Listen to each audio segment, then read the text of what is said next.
34 বছর ইসলাম গ্রহণ করছি, 34 বছরের মধ্যে এক ওয়াক্ত নামাজ কাজা হয় নাই কোনোদিন আপনাদের দোয়ায়। হাদিসের ভিতরে হিন্দু থাকতেই পড়ছি যে এক ওয়াক্ত নামাজ যদি কেউ কাজা করে কমপক্ষে 2,88,00,000 বছর জাহান্নামের আযাব ভোগ করা লাগবে তার জন্য। জাহান্নামের আযাবতে এক মুহূর্তের জন্য সহ্য করার ক্ষমতা আমার নাই, এক মুহূর্তের জন্য না। ওই হিন্দু থাকতেই কোরআন হাদিস পড়তাম, কি হিন্দু থাকতে বিভিন্ন কিতাবের মধ্যে জাহান্নামের বিবরণগুলো পড়তাম, আর অন্তরের মধ্যে কাঁপিয়ে কাঁপিয়ে উঠত যে এই আযাব কি করে সহ্য করবো, এ তো সহ্য করার মতো না। ওই জাহান্নামের আযাবের ভয় যখন অন্তরে ঢুকছিল তখনই সব কিছু ত্যাগ করছি, বাপ মা আত্মীয় স্বজন অর্থ সম্পদ নেতৃত্ব কর্তৃত্ব সব লাথি মারছি, মাইরে চলে আসছি জাহান্নাম থেকে বাঁচার জন্যে। আবার মুসলমান হয়ে নামাজ কাজা করে জাহান্নামে যাওয়া লাগবে? হ্যাঁ, আমার নামাজ কি করে কাজা হতে পারে বলেন? রসুলের হাদিস তো মিথ্যা নয়। রসুল বলছেন এক ওয়াক্ত নামাজ কাজা করলে কমপক্ষে 2,88,00,000 বছর জাহান্নামের আযাব ভোগ করা লাগবে। যেই আযাব আমি এক মুহূর্তের জন্য সহ্য করতে পারবো না, ওই আযাব কি করে 2,88,00,000 বছর সহ্য করবো বলেন? এই 34 বছর এক ওয়াক্ত নামাজ কাজা হয় নাই কোনোদিন। অনেক সময় জামাত পায় না, এরকম হয়। আজকে যেমন আসরের জামাত পাই নাই ঘুমের কারণে, কারণ প্রতিদিন রাত জাগা। জোহরের নামাজের পরে চেটে খানা খেয়ে ঘুমাইছি, আসরের সময় ঘুম ভাঙে না, একজন ধাক্কা দিয়ে জাগাইছে, তারপরে ঘুম ভাঙছে। তখন জামাতের বাকি মাত্র 2 মিনিট, 43-এ আমারে জাগাইছে, 45-এ জামাত। আমি উঠে স্টেঞ্জা করে তাড়াহুড়ো করে মসজিদে গেছি, কিন্তু আমি মসজিদে ঢুকছি, সালাম ফিরাই ফেলছে ইমাম সাহেব। কি করব? জামাত পাইতে একা নামাজ পড়ি না আপনাদের দোয়ায়। অনেক সময় জামাত পায় না, এমনও অনেক সময় হয় গাড়ির সিটে বসে নামাজ পড়া লাগে আমার। জায়গায় যে গাড়ি থেকে নামে যে নামাজ পড়বো ওক্ত থাকবে না, নামাজ কাজা হয়ে যাবে। কি করবো? গাড়ির সিটে বসে নামাজ আদি করি, অজু নাই, কি করবো? জায়গায় যে গাড়ি থেকে নামে অজু করে নামাজ পড়বো, ওক্ত চলে যাবে, নামাজ কাজা হয়ে যাবে। গাড়ি গিলাসে ধুল লাগে, ধুলের সাথে হাত মেরে তায়াম্মুম করে গাড়ির সিটে বসে নামাজ আদায় করি, এরপরে ওক্ত নামাজ কাজা করতে পারি নাই, খালি জাহান্নামের ভয়তে। আমরা বেনামাজি বক্তা না, বেশি রাত্রি করবো না, সংক্ষিপ্ত আলোচনা হবে। খালি খিচুড়ির প্যাকেট হয়ে গেছে খবরটা কানে আসবে, সাথে সাথে মাইক বন্ধ হয়ে যাবে। এরা আয়োজন করছে তবারকের, এটা আমি পছন্দ করি না। তবারকের আয়োজন মাহফিল আমি পছন্দ করি না, তারপরেও করছে এরা, যাতে ওটা আপনারা যদি চলে যান, আগে আমি ছেড়ে দিই, আপনারা চলে যান, ওটা নষ্ট হবে। কথা ঠিক না? জেনে ওইটা যখন রেডি হবে তখন আমি ছাড়বো, তার আগে ছাড়তে পারবো না, ইচ্ছা করলেও ছাড়তে পারবো না। নাহলে তবারক যদি না থাকতো আমি মাত্র আধা ঘন্টা কথা বলি, আল্লাহুম্মা আমিন। এটা আমার অভ্যাস। রাত্রি 11:30টার পর আমি বয়ান সাধারণত করি না, কিন্তু আপনাদের এলাকায় আসলে তখন বাধ্য হয়ে করতে হয়। এগুলো ঠিক না, এটা সুন্নাতেরও খেলাফ। রাত দিয়েছে আল্লাহ পাক ঘুমানোর জন্য, ওয়াজ শোনার জন্য রাত না। কি কথা বলে? হ্যাঁ, আসেন আলোচনা করব, সংক্ষিপ্ত আলোচনা হবে। তবারকটা শুধু প্যাকেট হয়ে গেলেই আলোচনা আমার জানায়েন, কিন্তু প্যাকেট হয়ে গেলে সাথে সাথে আলহামদুলিল্লাহ। থামেন, 4 ঘন্টা 5 ঘন্টা আলোচনা করার অভ্যাস আমার আছে, কিন্তু সময় মতো যদি দেয়, সময় মতো দিলে করি। ঈশান নামাজ পড়ে আমার স্টেজ উঠাই দিবেন, 3.5 ঘন্টা 4 ঘন্টা 5 ঘন্টাও আলোচনা করার অভ্যাস। কিন্তু রাত 11:30টার পরে মাইক দিলে ওয়াজ করে কোন সময়? হ্যাঁ, তো ভুল আপনারা করছেন, আপনারা ঠকবেন। কি যাক, আসেন আমি কালামে পাকে 2 জায়গা থেকে 2টা আয়াতের অংশ তেলাওয়াত করছি আপনাদের সামনে। প্রথমেই তেলাওয়াত করছে, আল্লাহ পাক পরিষ্কার করে জানিয়েছেন, কুল্লু নাফসিন যায়িকাতুল মাউত, সকলকে মৃত্যু স্বাদ গ্রহণ করতে হবে। ঠিক কিনা? মরা যে লাগবে, কোনো সন্দেহ আছে এতে? কোরআনে পাকের 6,666 খানা আয়াত, এর ভিতরে কেউ যদি 6,665 খানা আয়াতকে অস্বীকার করে, এই এক টুকরা আয়াত অস্বীকার করার ক্ষমতা দুনিয়ার কারণে। কি বলেন? একজন নাস্তিকের বাচ্চা নাস্তিক, আমার আল্লাহকে আল্লাহ বলে মানে না, আমার রসুলকে নবী বলে স্বীকার করে না, দিন মানে না, ধর্ম মানে না, কোরআনে কারীম বিশ্বাস করে না, ওই নাস্তিককে জিজ্ঞেস করেন মরা লাগবে কিনা, কি জবাব দিবে? মরতে যে হবে, এতে কোনো সন্দেহ নাই। মরা যখন লাগবেই, যেহেতু মৃত্যুর হাতে কোনো নিস্তার নাই। আমার আল্লাহ ডাক দেখায়, লা তামুতুন্না ইল্লা ওয়া আনতুম মুসলিমুন, যতক্ষণ তুমি মুসলমান না হও ততক্ষণ পর্যন্ত মৃত্যুবরণ করো না। কে বললেন? কি বললেন? মুসলমান না হয় মরে না। কেন বললেন? কারণ জান্নাতে যাবে একমাত্র মুসলমান, আর কেউ কিন্তু জান্নাতে যাবে না। জান্নাত তৈরি করেছে আমার আল্লাহ শুধু মুসলমানের জন্য, আর কারোর জন্য নয়। ওখানে আর কারো কোনো অধিকার নাই, ওটা একমাত্র মুসলমানের সম্পদ। ঠিক কিনা? কি জোরে বলে? এই জন্য মুসলমান না হয়ে মরলে জাহান্নামে যাওয়া লাগবে, বড় কঠিন অবস্থা হবে। এই কারণে আল্লাহ পাক মুসলমান না হয়ে মরতে নিষেধ করেছেন। ঠিক কিনা? হ্যাঁ, আল্লাহ পাক কাকে মুসলমান না হয়ে মরতে নিষেধ করেছেন? হরিপদ হরে কৃষ্ণরে কয় নাই, মিস্টার বুশরে কয় না, কয় আব্দুর রহিম, আব্দুল খালেক, আব্দুল জব্বার, তোরা যারা ঈমান আনছো, ইয়া আইয়ুহাল্লাযীনা আমানু, এই ঈমানদারের গোষ্ঠী, তোরা যারা ঈমান আনছো, ইত্তাকুল্লাহ, আমি আল্লাহকে ভয় করো, হাক্কা তুকাতিহি, ঠিক যেরকম ভয় করা দরকার। এরপরেই বলতেছেন ওয়ালা তামুতুন্না ইল্লা ওয়া আনতুম মুসলিমুন, যতক্ষণ তুমি মুসলমান না হও ততক্ষণ পর্যন্ত মৃত্যুবরণ করো না। আল্লাহ পাক কাকে মুসলমান না হয়ে মরতে নিষেধ করেছেন? ঈমানদারকে। এই কথা দ্বারা আমার বুঝে এতটুকু আসছে যে ঈমানদার আর মুসলমানের মাঝে মনে হয় কিছু পার্থক্য আছে। কি আপনারা কি বলেন এই কথা? যদি পার্থক্য নাই থাকবে আল্লাহ পাক কেন ঈমানদারকে মুসলমান হতে বলবেন? ঠিক না? নিশ্চয়ই পার্থক্য আছে। আর পার্থক্য কি? ঈমানদার কাকে বলে আর মুসলমান কাকে বলে এ সম্পর্কে সংক্ষিপ্ত আলোচনা হবে। দোয়া করেন আল্লাহ পাক যেন তৌফিক দান করেন। ঈমানদারকে, ঈমান কি জিনিস আমার আল্লাহ কোরআনে পাকে পরিষ্কার করে জানিয়েছেন, আল্লাযীনা ইউমিনুনা বিল গায়ব, গায়েবকে বিশ্বাস করা না হচ্ছে ঈমান। আর ঈমানের সর্বপ্রথম দাবি হলো আমানতু বিল্লাহ, আল্লাহর প্রতি বিশ্বাস স্থাপন করা ঈমানের সর্বপ্রথম দাবি। ঠিক না? এই আল্লাহকে কে কয়বার দেখছেন একটু বলেন তো? দেখছেন কেউ কোনোদিন? আমার আল্লাহ নিজেই গায়েবে, আর গায়েবের আল্লাহকে বিশ্বাস করা ঈমানের সর্বপ্রথম দাবি। ঠিক কিনা? আল্লাহকে বিশ্বাস করেন আপনারা? সত্যি বিশ্বাস করেন? কেমন বিশ্বাস? হরিপদের মতো? হরিপদও কিন্তু বিশ্বাস করে আল্লাহ একজন আছে, যদিও আল্লাহ কয় না কয় ভগবান, কিন্তু বিশ্বাস করে একজন আছে। করে কিনা? সাথে সাথে 33 কোটি দেবতার পূজা করে।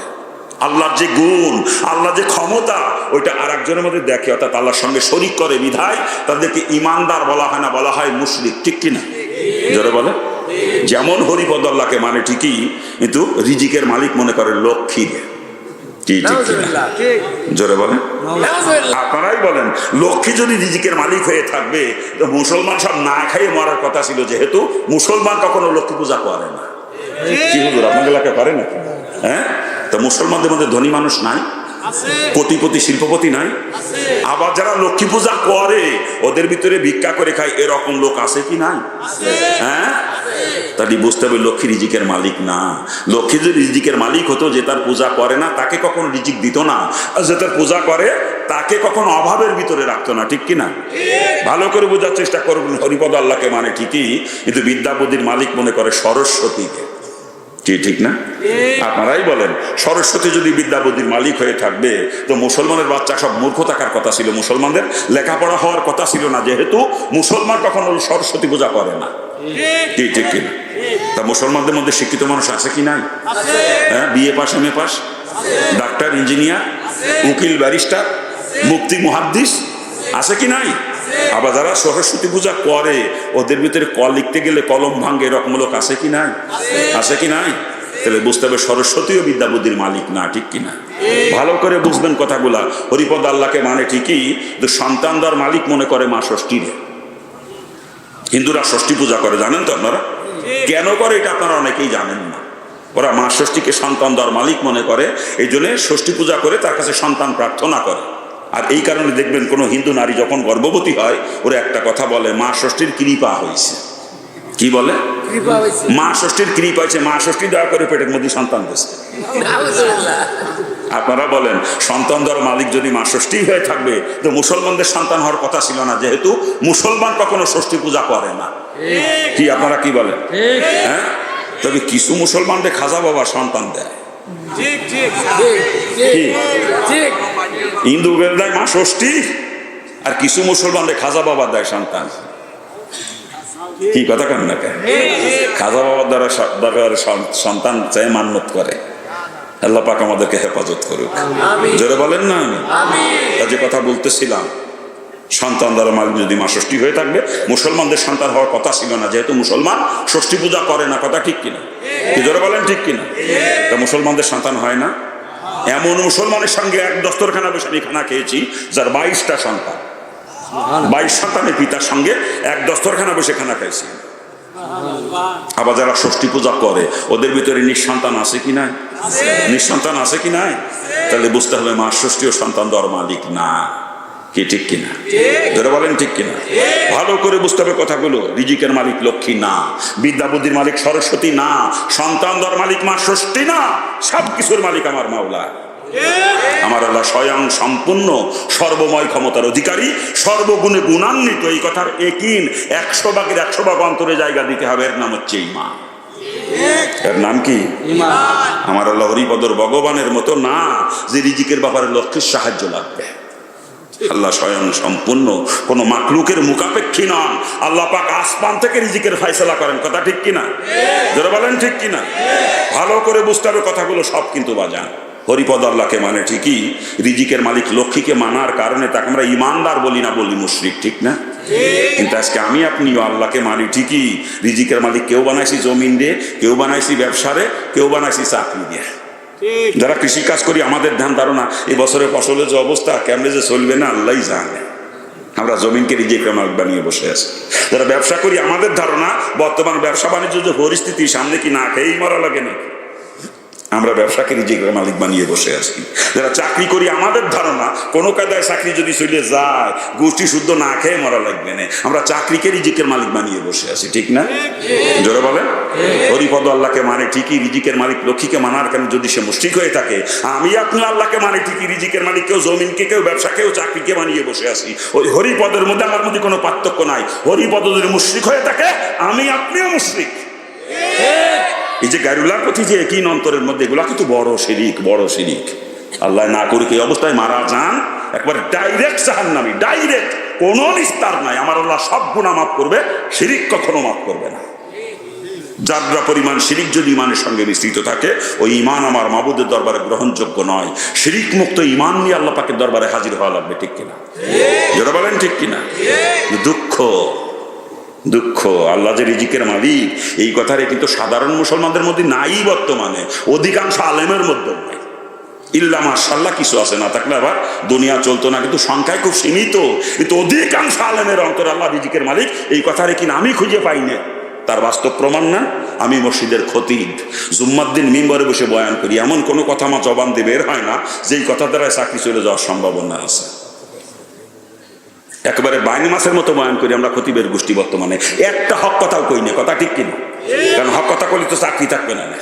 মসজিদ কমিটির সভাপতি আওয়ামী লীগের নেতা, সেক্রেটারি বিএনপির নেতা, ক্যাশিয়ার হলো জাতীয় পার্টির নেতা, আমি ওই মসজিদের খতিব। আমি যদি কোরআন শোনার আলোকে ইসলামী রাজনীতির কথা কই, হক কথা কই, চাকরি থাকবে? চাকরি থাকবে? এই জন্য আজকে খতিবের গোষ্ঠী চাকরি বাঁচানো বয়ান করে, একেবারে বাইন মাসের মতো, বাইন মাসের মতো, একটা হক কথাও কয় না। অথচ রসুল বলছেন জানিয়ে শুনে যে হক কথা কয় না, এটা হলো বোবা শয়তান। রসুলের হাদিস আমার বাপের ঘরের কথা না, রসুল বলছেন জানিয়ে শুনে হক কথা যে বলে না, সে হলো বোবা শয়তান। আর কোনো বোবা শয়তানের পিছনে নামাজা, বোবা শয়তানের পিছনে নামাজা, এগুলো ঘাট ধাক্কা দিয়ে মসজিদ থেকে বিদায় করেন। যারা হক কথা বলতে পারে তাদেরকে মসজিদে জায়গা দেন, যদি জাহান্নাম থেকে বাঁচতে মন চায়। আর না, বোবা শয়তানের পিছনে নামাজ পড়ে গোষ্ঠী শুদ্ধ জাহান্নামে যাবেন, গোষ্ঠী শুদ্ধ। আইনুদ্দিনের গজল মনে পড়ে যায়, চাকরির ভয় করো যদি ছেড়ে দাও ওই না গদি। বিয়াক্কেলের গোষ্ঠী গদি একটা কান দখল করে বই রয়েছে, খতিব সাজিছে, অথচ একটা হক কথা কয় না। আল্লাহ মাফ করুক, আল্লাহ মাফ করুক। এ বিয়াক্কেল, তুই না একজন আলেম, ওই চাকরি তোরে খাওয়ায় রে বিয়াক্কেল, ওই চাকরি তোরে খাওয়ায়, তো রিজিকের মালিক চাকরি। বিয়াক্কেল কোথাকার? তুই নিজেকে আলেম বলে পরিচয় দাও, নবীর ওয়ারিস দাবি করো, জনগণের সামনে গণ গণ হাদিস শোনাও, ইন্নান ওলামা ওরাসাতুল আম্বিয়া, গণ গণ শোনাই হাদিস, আলেম না নবীর ওয়ারিস। বিয়াক্কেল কোথাকার? তোর নবী কবে হক কথা বলতে দ্বিধাবোধ করছে? বিয়াক্কেল, তুই নিজেকে আলেম বলে পরিচয় দাও, আর হক কথা কইতে তোর ঠ্যাং কাপড়ে। বিয়াক্কেল, তোর তো গুলি করে মারা দরকার, তোর মতো আলেম। তুই তো মুশরিক। আল্লাহ রিজিকের মালিক এই কথা রেখিনি তোর অন্তরে নাই, তুই মুশরিক। আল্লাহ রিজিকের মালিক এই কথা রেখিনি যদি আমার অন্তরে থাকে, চাকরি জাকাত থাকে, চিন্তা করবো কখনো? হক কথা বলতে দ্বিধাবোধ করবো? এরা হক কথা কয় না, চাকরি যাওয়ার ভয়। আল্লাহ পাক আমাদেরকে হেদায়েত দান করুক, জোর কানা আমিন। বড় দুঃখ লাগে, ওলামা ইকরাম রাগ করেন, আমার অন্তরে বড় ব্যথা। আমি হিন্দুর ঘরে জন্ম নিয়েছি, হিন্দুর বাচ্চা আমি, আপনি মুসলমানের সন্তান, মুসলমান। আল্লাহ পাক আপনাকে ইলমে নববী দান করেছে, আপনি একজন আলেম। আপনার ইমানি দায়িত্ব কোরআন শোনার আলোকে হক কথা বলা, ইমানি দায়িত্ব আপনার। চাকরি চলে যায় যাবে, চাকরি তো খাওয়ায় না আমাকে, চাকরি খাওয়ায়? হ্যাঁ, কিন্তু আশ্চর্য, হক কথা কই না আমরা, হক কথা কই না। আল্লাহ মাফ করুক, আল্লাহ মাফ করুক। বড় আশ্চর্য লাগে, বাংলাদেশে যত আলেম, বিশ্বের অন্য কোনো দেশে এরকম আলেম নাই। কি আপনারা কি বলেন? আছে নাকি এত আলেম বিশ্বের অন্য কোনো দেশে? যে দেশে শতকরা 92% মুসলমানের বসবাস, লক্ষ লক্ষ ওলামায়ে কেরামের বসবাস, কথা ঠিক কিনা? আলেমের বাগান বলা হয় বাংলাদেশকে, আলেমের বাগান। এই আলেমের বাগান 92% মুসলমানের দেশ আজকে পরিচালিত হয় কুফরি গণতন্ত্র দিয়ে, যে গণতন্ত্রের মূল কথাই হলো জনগণ সমস্ত ক্ষমতার উৎস, by the people for the people of the people. গণতন্ত্রের মূল থিওরি হলো জনগণ সমস্ত ক্ষমতার উৎস, ঠিক কিনা? জোরে বলেন। আরে কোরআন কি কয়? ইন্নাল্লাহা আলা কুল্লি শাইইন কাদির। সমস্ত ক্ষমতার উৎস কে? আল্লাহ। কোরআন কয় সমস্ত ক্ষমতার উৎস আমার আল্লাহ, আর গণতন্ত্র কয় সমস্ত ক্ষমতার উৎস জনগণ। এই গণতন্ত্র যদি কেউ বিশ্বাস করে, আল্লাহকে সর্বময় ক্ষমতার অধিকারী মনে না করে জনগণকে ক্ষমতার উৎস মনে করে, তার ঈমান আছে? তার ঈমান আছে। অর্থাৎ গণতন্ত্র যারা বিশ্বাস করে তাদের ঈমান নাই, আর যার ঈমান নাই সে কি? আরে ঈমান নাই সে কি? কাফির, কাফির, কাফির। হাজী সাহেব হোক আর মুফতি হোক আর মুহাদ্দিস হোক, যদি গণতন্ত্র বিশ্বাস করে ও বিনা দলিলে কাফের, এখানে কোনো দলিলের প্রয়োজন নাই, কথা ঠিক কিনা? এই কুফরি গণতন্ত্র দিয়ে 92% মুসলমানের দেশ, লক্ষ লক্ষ আলেমের বাগান, এই দেশ পরিচালিত হচ্ছে কুফরি গণতন্ত্র দিয়ে। এ দেশের ওলামায়ে কেরাম কি করে কিয়ামতের দিন আল্লাহ পাকের সামনে মুখ দেখাবে, রসুলের সামনে দাঁড়াবে? আমার বেরেনে ধরে না, আমার বেরেনে ধরে না। ওলামায়ে কেরাম পাউদর্শী, পাউদর্শী। আপনি একজন আলেম, আপনার কি করার কথা ছিল আপনি করতেছেন কি? আপনি কি করার কথা ছিল করতেছেন কি? হক কথা বলেন, এখনো সময় আছে। চাকরি আপনারে খাওয়ায় না, চাকরি চলে যায় যাবে, চাকরি চলে যায় যাবে। আর ইমাম কয়জন খেদাবে? কর্তৃপক্ষ কমিটিওয়ালারা কয়জন খেদাবে? আজকে আমি হক কথা বলে আমার খেদায় দিবে মসজিদ থেকে, দিক। কালকে আর একজন আলেম আসবে খতিব হিসাবে, সে যদি হক কথা বলে তারা খেদায় দেবে, দিক। পরশু আর একজন আসবে, সেও হক কথা বলার খেদায় দেবে, দিক। এইভাবে ইমাম খেদাইতে খেদাইতে ওই কমিটির গোষ্ঠী, নামাজ পড়ানোর লোক তো দূরের কথা, ওর বাপ মা মরে গেলে জানাজা পড়ানোর লোকও তালাশ করে পাবে না। তখন এসে আপনার পা ধরবে, তখন আপনার পা ধরবে এসে। আজকে তো আপনি ওগের পা টেপেন, কমিটির আগের পাও টেপেন, আসলে তো আপনি আল্লাহর গোলাম না, আপনি তো কমিটির গোলাম। কি কথা কান ঠিক কিনা? আজকে কমিটির গোলামি করি আমরা, খতিবের গোষ্ঠী, ইমামের গোষ্ঠী, কমিটির ভাইরবি করি। অথচ ইমাম মানে নেতা, ইমাম মানে কি? ইমামের কথায় মসজিদের মুসল্লিরা উঠবে আর বসবে ইমামের কথায়। তাতে যত বড় নাপিতের বাচ্চা নাপিত হোক না কেন, যত বড় নেতা হোক না কেন, হতে পারে প্রধানমন্ত্রী বা প্রেসিডেন্ট বা অন্য কোনো মন্ত্রী বা এমপি, হতে পারে DC, SP, OC, chairman, member, যেই হোক না কেন, যত বড় টাকা পয়সার মালিক হোক আর যত বড় নেতাই হোক না কেন, ইমামের উপরে কথা বলার এখতিয়ার শরীয়ত কাউকে দেয় নাই। আর যদি কেউ ইমামের উপরে কথা বলে, কসম খোদার, তার নামাজই হবে না। ইমামের পিছনে কসম করে বলে যাচ্ছি, নামাজ হবে না। আপনি গোলামি করেন কমিটি, তুই তো গোলামের বাচ্চা, গোলাম রে বিয়া কে? তোর ইমামতি করার এখতিয়ার দিল কে? ইমামতি করার এখতিয়ার দিল কে তোকে? তুই তো গোলামের বাচ্চা, গোলাম। ইমামতি করার এখতিয়ার তোর নাই, চাকরি ছাড়, বিয়া কে? ওই চাকরি তোর জন্য না। তুই হক কথা বলতে পারো না, চাকরি যাওয়ার বইতে বিয়া কে? চিন্তা ভাবনা, চাকরি চলে গেলি খাবার নাকি? এই জন্য হক কথা কেন করে বাইন মাসের মতো বয়ান করে বিয়াক্কেলের গোষ্ঠী। আল্লাহ পাক আমাদের আলেম সমাজকে আগে হেদায়েত দান করে। আমরা বাংলাদেশে যত আলেম আছি, আমরা যদি খালি হেদায়েত পাইতাম, এদেশে 100 বছর আগে ইসলাম কায়েম, 100 বছর আগে এদেশের ইসলাম কায়েম হয় না। এজন্য দায়ী সাধারণ মুসলমান না, দায়ী আমার মতো আলেমের গোষ্ঠী। আমরা অধিকাংশ আলেম হচ্ছি বর্তমানে গোল আলু, গোল আলু, গোল আলু চিনেন? সব জায়গায় খাটে, বত্তায় খাটে, বাজিতে খাটে, চচড়িতে খাটে, মাছের মধ্যে খাটে, গোষ্ঠের মধ্যে খাটে, ডাইলির মধ্যে খাটে, খিচুড়ির মধ্যে খাটে, ও গোল আলু বিরিয়ানিতেও দেয়, কাশি বিরিয়ানি। কি কথা কান ঠিক কিনা? আমরা আলেমের গোষ্ঠী হচ্ছি বর্তমানে গোল আলু মার্কা। অধিকাংশ, সবাই না, অধিকাংশ আলেম আমরা গোল আলু মার্কা বর্তমানে। ও সুদ করে সাথে তালে তাল মিলিয়ে চলি, ঘুষ করে সাথে তালে তাল মিলিয়ে চলি, নাস্তিকের গোষ্ঠীর সাথে তাল মিলিয়ে চলি, ও বদমাইশের সাথেও তালে তাল মিলিয়ে চলি আমরা। আল্লাহ আপনাদের গোলাল গোষ্ঠীর আগে হেদায়েত দান করুক। আরে জোরে কর না, আমিনও কয় না। যদি কবুল হয়, কারবার দেখছে না? বাবা জান, আপনি একজন মুসলমান, একজন মানুষ, আপনি কতটুকু খাবার খান প্রতিদিন? হ্যাঁ, আর একটা পূর্ণবয়স্ক হাতি প্রতিদিন কমপক্ষে 7.5 মণ খাবার খায়। একটা পূর্ণবয়স্ক হাতির প্রতিদিনকার খোরাক কমপক্ষে 7.5 মণ। আচ্ছা বলেন তো, হাতিরা কয় বিঘে জমিতে কলা গাছের চাষ করে? একটাও করে না। একটা হাতি না খেয়ে মরছে দেখছেন কোনোদিন? হাতিরা খোদার যন্ত্রণায় আপনাদের রাস্তা দিয়ে বোকা মিছিল নিয়ে গেছিল, কোনোদিন দেখছেন? বোকা মিছিল পাইছেন হাতিদের? হাতিদেরকে খাওয়ায় কে? হাতিদেরকে খাওয়ায় কে? আরে হাতি তো ছোট প্রাণী, সমুদ্রে এমন এমন প্রাণীর বসবাস যার এক একটা প্রাণী প্রতিদিন টনকে টন খাবার খায়।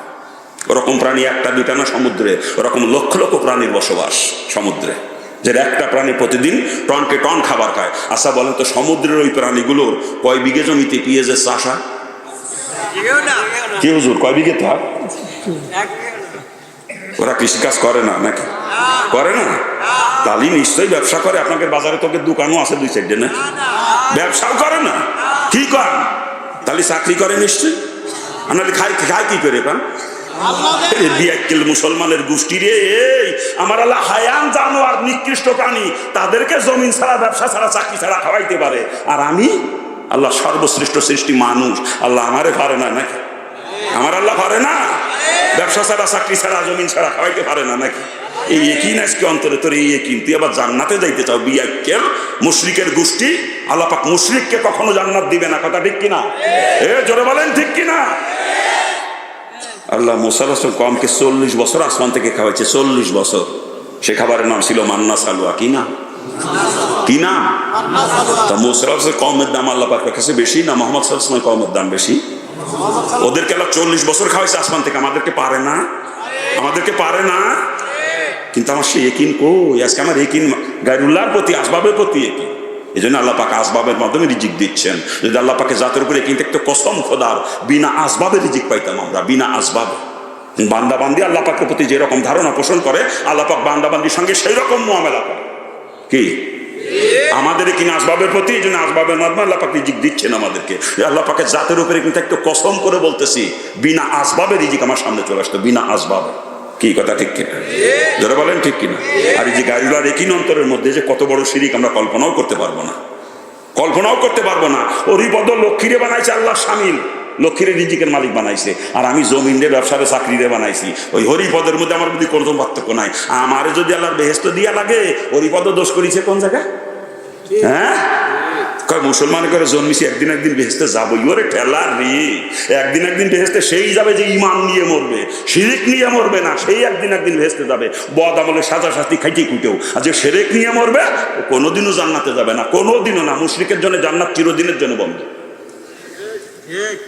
পাও ধরিছি, আমার উপরে রাগ করে না, অন্তর থেকে শিরিক গুলো দূর করেন, অন্তর থেকে শিরিক গুলো দূর করেন।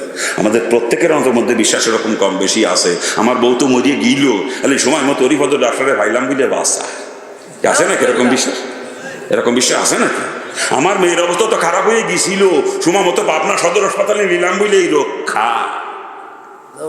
হায়াতের মালিক কে? হায়াতের মালিক কে? আর কত মিথ্যে কথা কবে না? অন্তর মধ্যে তো ডাক্তার হায়াতের মালিক, মুখে কন আল্লাহ। অন্তর একটা, মুখে একটা, তারে কি কয়? মুনাফিকের গোষ্ঠী আমরা। মুখে কই আল্লাহ হায়াতের মালিক, আল্লাহ রিজিকের মালিক, অন্তরে নাই। অন্তরে আল্লাহ হায়াতের মালিক এই কথা রেখিন যদি আমার অন্তরে থাকতো, আমার বিবি অসুস্থ হোক আর সন্তান অসুস্থ হোক, আগে ওযু করে আল্লাহর কাছে দাঁড়াইতাম, 2 রাকাত নামাজ পড়ে হাত তুলতাম, মাবুদ আমার বিবি অসুস্থ, আমার সন্তান অসুস্থ, তুমিই তাকে সুস্থ করে দাও। এরপরে ডাক্তারের কাছে যাইতাম। ডাক্তারের কাছে যাইতে শরীয়ত কোথাও নিষেধ করে নাই, বরং রাসূল বলছেন হাদিসের মধ্যে পরিষ্কার করে, অসুস্থ হলে ডাক্তারের শরণাপন্ন হও সুন্নাত, অসুস্থ হলে ওষুধ খাওয়া সুন্নাত। ঠিক কিনা? যারা বলেন। কিন্তু একিন থাকবে কোথায়? আর যার একিন আল্লাহর প্রতি, সে আগে আল্লাহর কাছে দৌড়ায়। আর যার একিন ডাক্তারের প্রতি, হে আগে ডাক্তারের কাছে দৌড়ায়। আমরা আগে কোন জায়গা দৌড়ই? অসুস্থ হলে আগে কোন জায়গা দৌড়ই? আবার মুখে কই আল্লাহ হায়াতের মালিক। বিয়াক্কেলের গোষ্ঠী মুনাফিকি জায়গা পান না নাকি? হ্যাঁ, অন্তর মধ্যে ডাক্তারে বসাই দিয়েছেন আর মুখে কোন আল্লাহ। হ্যাঁ, ডাক্তারও দেখাবো সুন্নাতের আমলে নিয়েতে, ঔষধও খাবো সুন্নাতের আমলে নিয়েতে। কিন্তু কসম খোদা, ডাক্তার বা ওষুধের কোনো ক্ষমতা নাই সুস্থ করার। সুস্থ করার মালিক আমার মাওলা। কি জোরে বলেন ঠিক কিনা? জোরে বলেন ঠিক কিনা? আর যার একিন অন্তরের মধ্যে আল্লাহর প্রতি, সে আগে আল্লাহর কাছে দৌড়ায়। আর যার একিন ডাক্তারের প্রতি, ওই ফরজ নামাজও পড়ে না, পেরেশানির ঠেলায়। কেউ অসুস্থ হলে এই অ্যাম্বুলেন্স ডাকে, এই অ্যাম্বুলেন্সে বন্ধে, তাড়াতাড়ি হাসপাতালে নে, ফরজ নামাজ পর্যন্ত ভুলে যায়। কথা ঠিক কিনা? জোরে বলেন ঠিক কিনা?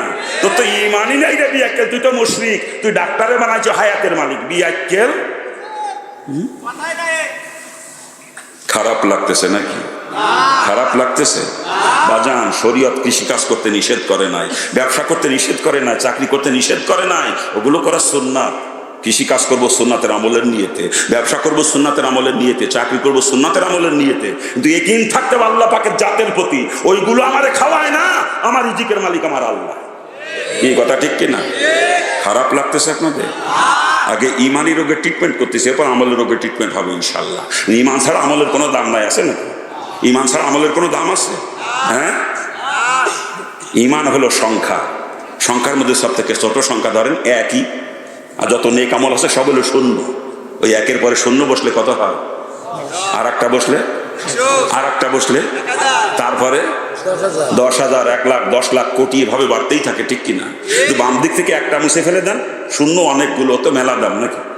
হ্যাঁ, ইমান ছাড়া নেক আমলের কোনো মূল্য নাই। এই জন্য আগে ইমানের উপর ট্রিটমেন্ট করতেছে, এরপর আমলের উপর ট্রিটমেন্ট হবে ইনশাল্লাহ। কি কথা কন, ঠিক কি? ঠিক আছে তো নাকি? হ্যাঁ বাজান, বড় কঠিন অবস্থা, বড় কঠিন, বড় কঠিন। আমি একটা উদাহরণ দিয়ে থাকি, দেব?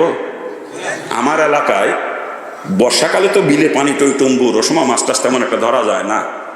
কিন্তু যখন শীতের সময় পানি কমে যায় বিলের, কিছু লোক আছে দেখবেন হাঁটুর নিচে যখন পানি নেমে গেছে বিলে, ওরা সকালবেলায় চলে যায় বিলি মাছ ধরতে। সারা দিন হাতায় হাতায় মাছ ধরে, পুঁটি মাছ, ট্যাংরা মাছ, কই মাছ, শৈল মাছ, টাকি মাছ, শিং মাছ, মাগুর মাছ, এগুলো ধরে হাতায় হাতায় সারাদিন। সন্ধ্যা পর্যন্ত মাছ ধরে, এরপরে মাছগুলো নিয়ে বাজারে এসে বিক্রি করে, করিয়ে বাসায় যা যা লাগবে বাজার টাজার এগুলো করে নিয়ে আসে। আপনার এলাকায় ধরে নাকি? এলাকায় আছে নাকি এরকম? আর ওরা যে মাছ ধরতে যায় সকালবেলায়, এমন একটা পাত্র নিয়ে যায় মাছ রাখার জন্য, যেই পাত্রের ভিতরে মাছটা সারাদিন তাজা থাকে। এমন একটা পাত্র নিয়ে যায় সারাদিন মাছগুলো তাজা রাখার জন্য। আমার এলাকায় পাত্রটা কয় খাইলই, কি কয়? আপনার এলাকায় কি কয়? খাইলই কয়। ওই বাঁশের বেতি দিয়ে বানায় যেটা, খাইলই কয় না?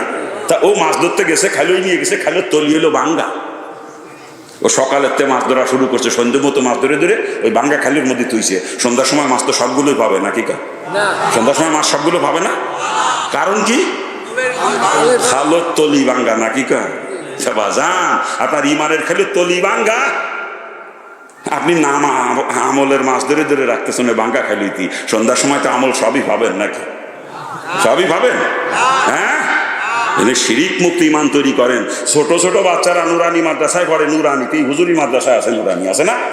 ছোট ছোট বাচ্চারা একেবারে প্রথম জামাতেরা, ওরা একটা হাদিস শোনায়। 1 নাম্বার হাদিস শরীফ, আকলিস দিনাকা ইয়াকফিকা আমালুল কলিল। শুনছেন আপনার? হাদিসের অর্থও বলে দেয়, তোমার ইমানকে খাঁটি করো, অল্প আমলই তোমার নাজাতের জন্য যথেষ্ট হইবে। কি শোনেন নাই কোনোদিন? শোনেন নাই হাদিসটা? শুনছেন, এই কান্দে ঢুকাইছেন, এই কান্দে বের করে দিয়েছেন, চিন্তা করেন নাই এটা নিয়ে কোনোদিন। হাদিসটার অর্থ নিয়ে চিন্তাও করেন নাই। রসুল বলছেন শিরিক মুক্ত ইমান তৈরি করো, আর ফরজের উপর অটল থাকো, তুমি জান্নাতি। শিরিক মুক্ত ইমান তৈরি করো, ইমানকে খাঁটি করো, আর ফরজের উপর অটল থাকো। শুধু অল্প আমল করবা, শিরিক মুক্ত ইমান হবে, তুমি জান্নাতি।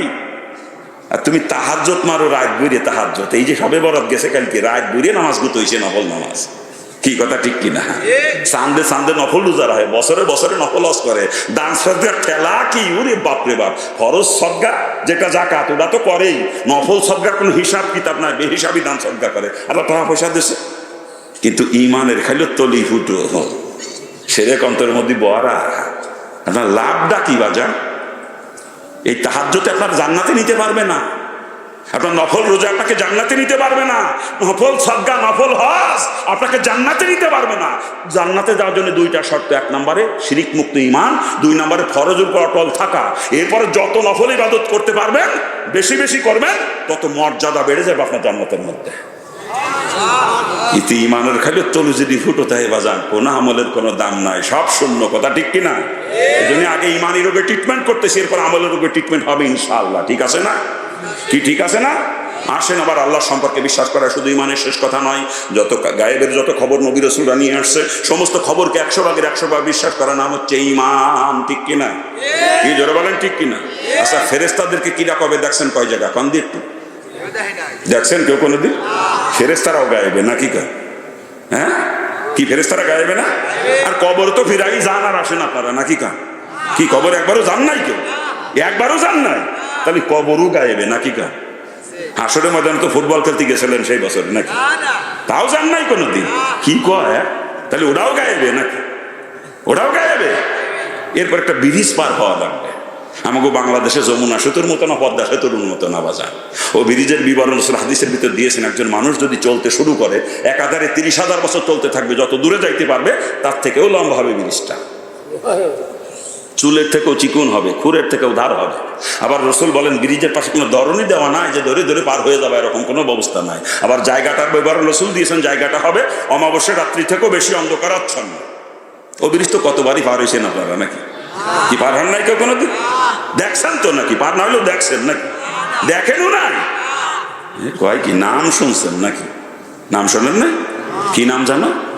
পুলসিরাত। সব গায়েবে, সব গায়েবে। ওই পুলসিরাতের নিচে হলো জাহান্নাম, পুলসিরাতের ওপারে জান্নাত, এপারে হাসর, ওপারে জান্নাত, মাঝখানে জাহান্নাম। জাহান্নামের উপর দিয়ে রাস্তাটা, ব্রিজটা। যদি জান্নাতে যাইতে হয় ওই ব্রিজ পার হয়ে ওপারে পৌঁছানো লাগবে, কথা ঠিক কিনা? জোরে বলে। আর যারা ব্রিজ পার হতে পারবে না, অ্যাক্সিডেন্ট করবে, সব জাহান্নামী হয়ে যাবে, সব জাহান্নামী হয়ে যাবে। আর যেই ব্রিজ চুলের থেকেও চিকুন, খুরের থেকেও ধার, পাশে কোনো ধরনী দেওয়া নাই, জায়গাটার বিবরণ রসুল দিয়েছেন অমাবস্যা রাত্রি থেকেও বেশি অন্ধকার, নিকশ কালো অন্ধকার। ওই অন্ধকারের মধ্যে 30,000 বছরের রাস্তা, চুলের মতো চিকুন, খুরের মতো ধার, কোনো ধরনী নাই। ওই ব্রিজ পার হওয়া লাগবে, ওই ব্রিজ পার হতে হবে। কেউ নিজের ইচ্ছায় পার হতে পারবে? নিজের ইচ্ছায় ব্রিজ কেউ পার হতে পারবে?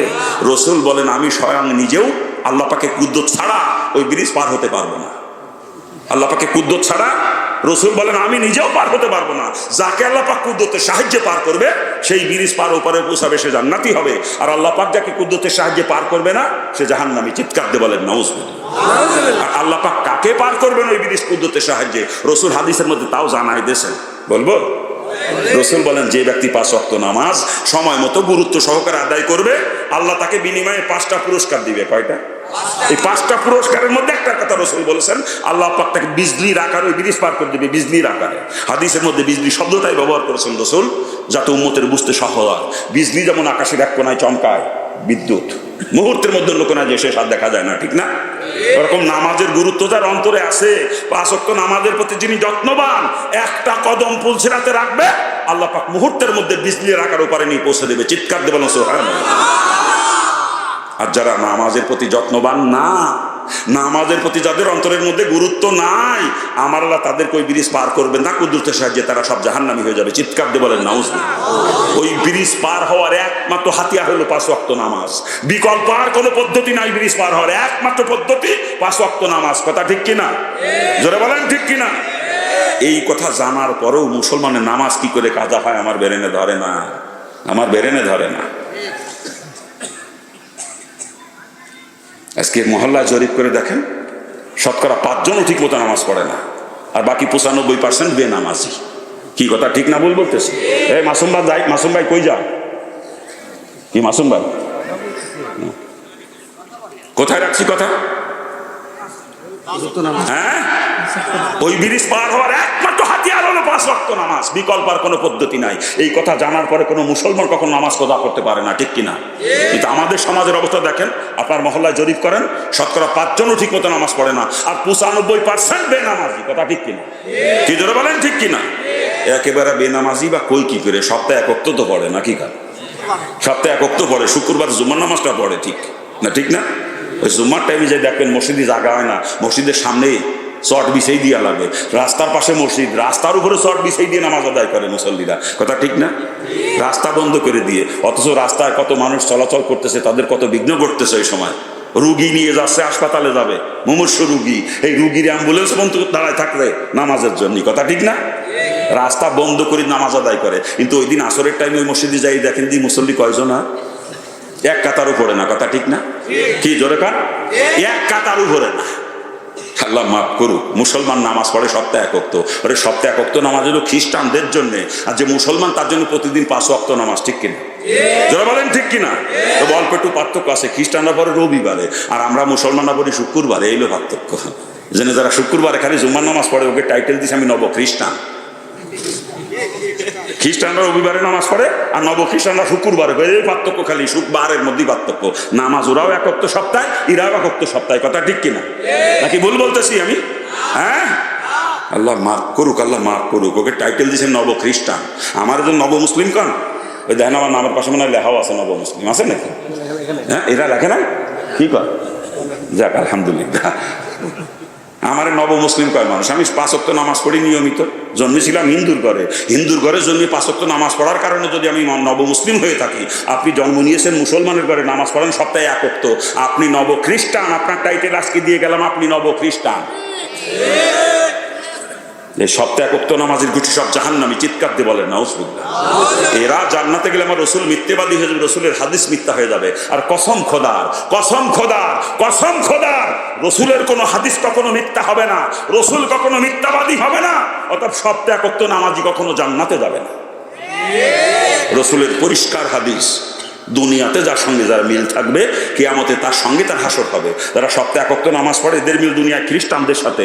কিয়ামতের দিন খ্রিস্টানরা যেই কাতারে দাঁড়াবে, এই সপ্তাহে 1 ওয়াক্ত নামাজের গোষ্ঠী খ্রিস্টানদের সাথে এক কাতারে দাঁড়াবে। আর খ্রিস্টানরা কোথায় যাবে?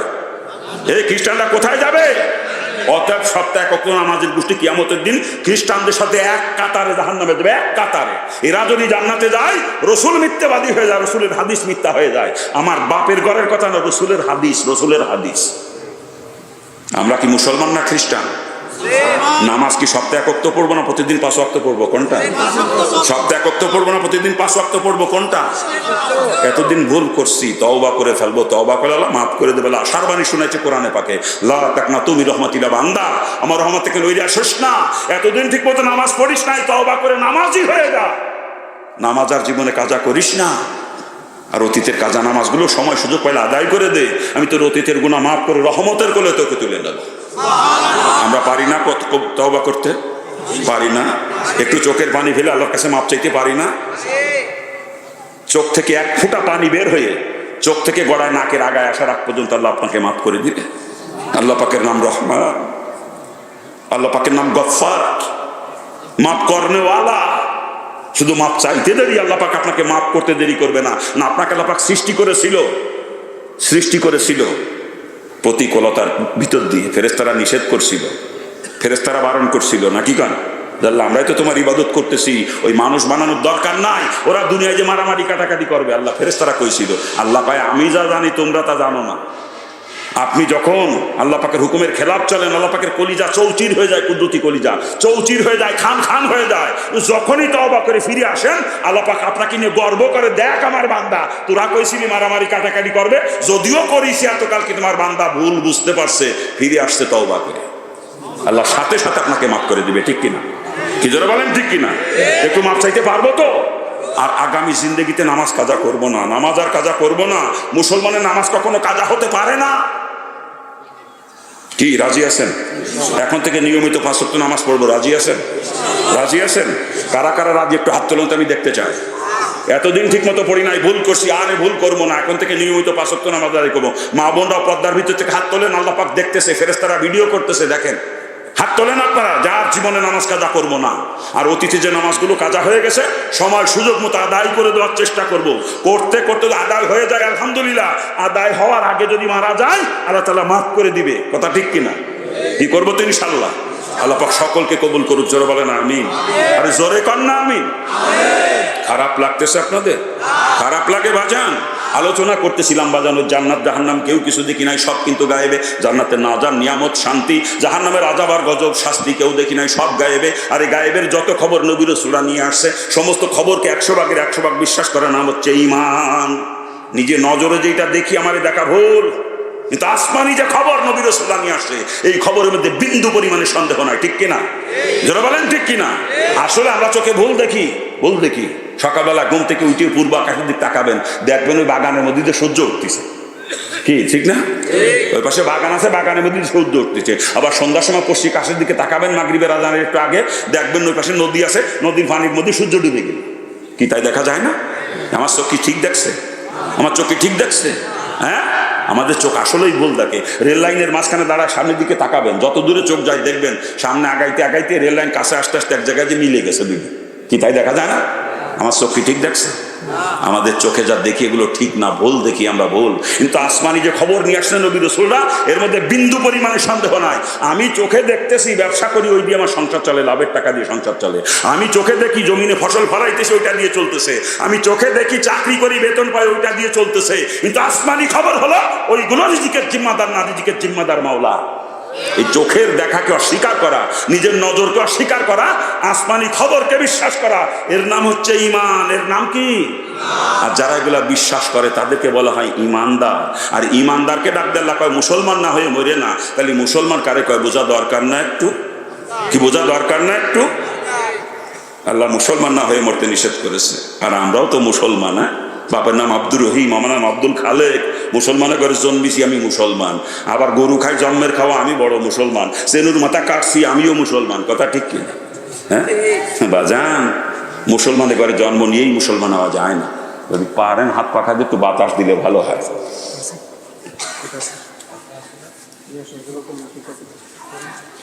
কোথায় রাখছি কথা? কোথায় রাখছি কথা? হ্যাঁ, মুসলমানের ঘরে জন্ম নিয়েই মুসলমান হওয়া যায় না। তাই যদি হওয়া যায়, একজনের বাপ ডাক্তার, কিন্তু পোলা মেডিকেল কলেজের বারান্দায় যাই নাই কোনোদিন, সে দাবি করতে পারতো আমার বাপ ডাক্তার, আমিও ডাক্তার। এরকম দাবি করলে মানবেন আপনারা? হ্যাঁ, একজনের বাপ উকিল, পোলা ল কলেজের বারান্দায় যাই নাই কোনোদিন, সে যদি দাবি করে আমার বাপ উকিল, আমি উকিল, আপনারা মানবেন? ডাক্তারের ছেলেকে তখনই ডাক্তার হিসেবে মানা হবে যখন সে নিজে মেডিকেল সায়েন্সের উপরে লেখাপড়া করবে, মেডিকেল কলেজের কোর্স কমপ্লিট করবে, ডাক্তারি বিদ্যা অর্জন করবে। ঠিক কিনা? উকিলের ছেলেকে তখন উকিল হিসাবে মানা হবে যখন সে নিজে LLB কমপ্লিট করবে, ল পাস করবে, উকিলাতি বিদ্যা অর্জন করবে, তখনই তাকে উকিল হিসাবে গ্রহণ করবো আমরা। ঠিক কিনা? ঠিক তদ্রুপ বাজান, মুসলমানের ঘরে জন্ম নিয়েই মুসলমান হওয়া যায় না। মুসলমান হিসাবে দাবি করতে গেলে নিজেকে মুসলমান তর্জন করতে হয়। ঠিক না? যারা বলেন, যতক্ষণ আমি মুসলমান তর্জন করতে না পারবো, সমাজের মানুষ আমাকে ঠিকই মুসলমান বলে মানবে। আদম সমাজের খাতায় আমার একটা মুসলমানের দপ্তরে ঠিকই থাকবে, কিন্তু আল্লাহ পাকের দপ্তরে অতক্ষণ আমি মুসলমান না যতক্ষণ মুসলমান তর্জন করতে না পারবো। ঠিক কিনা? যারা বলেন ঠিক কিনা? জন্মসূত্রে কখনো ধর্ম পাওয়া যায় না, ধর্ম নিজেকে অর্জন করে নিতে হয়। জন্মসূত্রে ধর্ম যদি পাওয়া যাইতো, নূহ আলাইহিস সালামের বেটা কেনান মুসলমান হইতো, আর আজরের বেটা ইব্রাহিম আলাইহিস সালাম মূর্তি পূজক হইতো। কি কথা কান ঠিক কিনা? যেন জন্মসূত্রে ধর্ম পাওয়া যায় না, ধর্ম নিজেকে অর্জন করে নিতে হয়। আবার গরু খায় জন্মের খাওয়া, এই কারণে মুসলমান হয়ে গেছি তাও না, একেবারে কম, হালকা। কোথায় রাখছি কথা? হ্যাঁ, আরে গরু খাইলে যদি মুসলমান না যাইতো, শকুন হতো সব থেকে বড় মুসলমান। মানে আমি আর আপনি কত মশলাপাতি দিয়ে সিদ্ধ করে রান্না করে নরম বানায় খাই গরু, এরপরও পেটের মধ্যে যে গরুটি কতজনের কত অসুবিধা ঘটায়।